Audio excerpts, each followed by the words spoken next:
Chers internautes, bonjour, bienvenue sur Mizan TV pour une émission consacrée à l'histoire de l'islam de France du 8e siècle au 21e siècle. Et aujourd'hui, nous allons aborder, dans la continuité de l'émirat de Narbonne, la bataille de Poitiers en 732. Alors, le contexte historique était le suivant. Il y a eu la conquête de Narbonne en 720 et les musulmans ont perdu donc la bataille de Toulouse, dans laquelle le gouverneur Al-Samh va mourir.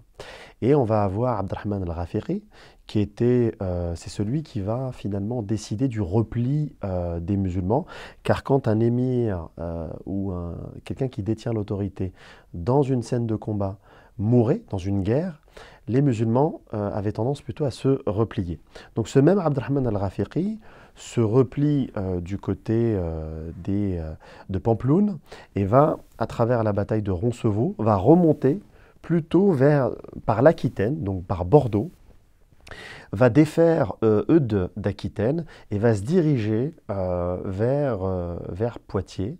Alors pas tout de suite vers Poitiers, l'objectif n'était pas Poitiers, l'objectif c'était l'abbaye de Saint-Martin, pas très loin de Tours, parce qu'il y avait l'idée de conquérir du butin.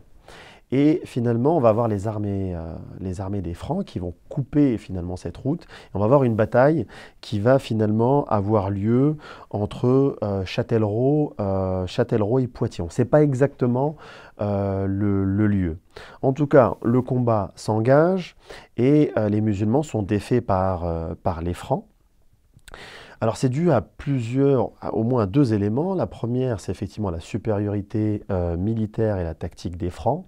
Mais la deuxième des choses, c'est que ce Abderrahman El-Ghafiri, qui était à la tête de cette razzia, va finalement mourir et les musulmans décident finalement de se replier, et ce qui va même surprendre les armées des Francs qui pensaient encore combattre les musulmans.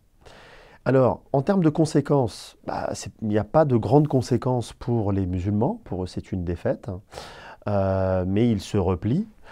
Alors, en revanche, il va y avoir des conséquences plus importantes pour Eudes d'Aquitaine et des conséquences encore plus radieuses pour Charles Martel qui, à partir de 735, va profiter finalement de la mise en difficulté de Eudes d'Aquitaine par les musulmans pour s'approprier une région qui lui était auparavant hostile.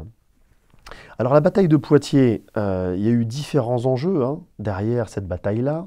Premièrement, l'enjeu entre les Carolingiens, à laquelle appartient Charles Martel, et les Mérovingiens. Premièrement. Deuxièmement, on a sur le plan religieux aussi une rivalité entre les chrétiens catholiques, mais aussi les chrétiens issus de l'arianisme, qui ne croient pas, dont le credo n'est pas tout à fait le même. Et en même temps, une opposition régionale et ethnique entre les Francs et les Aquitains. À cette période-là, nous ne sommes pas encore dans un combat ou dans une rivalité entre un monde chrétien uni et un monde musulman uni, comme on va le voir durant les croisades. En fait, c'est surtout une escarmouche à la base qui va servir les intérêts des Francs, de Charles Martel, mais aussi une narration qui va mettre en avant les Francs. Et finalement, cette bataille-là va au fur et à mesure de l'histoire de France devenir un mythe. C'est certes effectivement une histoire importante, mais en même temps c'est aussi une bataille comme les autres. C'est à la fois une escarmouche, mais en même temps, c'est aussi une contre-razzia, parce que les musulmans venaient pour pratiquer une razzia. C'est à la fois un symbole d'une résistance de la part des Francs et des chrétiens, mais en même temps, c'est aussi un symbole pour les musulmans comme un essoufflement des conquêtes musulmanes en Europe. Et comme Mohamed Harkoun le rappelait dans son ouvrage, cette bataille-là, notamment à partir du 19e siècle, va servir finalement de mythe au roman national français, où finalement, au moment où la Troisième République va promouvoir le roman national français face à des Allemands qui sont venus conquérir une partie de notre territoire, cette cette bataille de Poitiers va servir finalement de mythe pour gargariser un patriotisme, un nationalisme face à un envahisseur. Alors effectivement, les Allemands ne sont pas musulmans, mais cette bataille-là va servir de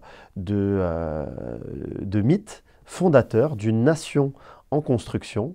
Et finalement, elle fait partie un peu de ces fonds communs idéologiques qui vont servir également l'Europe à unir les peuples européens. Et même encore en 93, dans le livre de Samuel Huntington, Le choc des civilisations, on va citer la bataille de Poitiers comme une référence. J'espère que vous avez appris beaucoup de choses sur la bataille de Poitiers.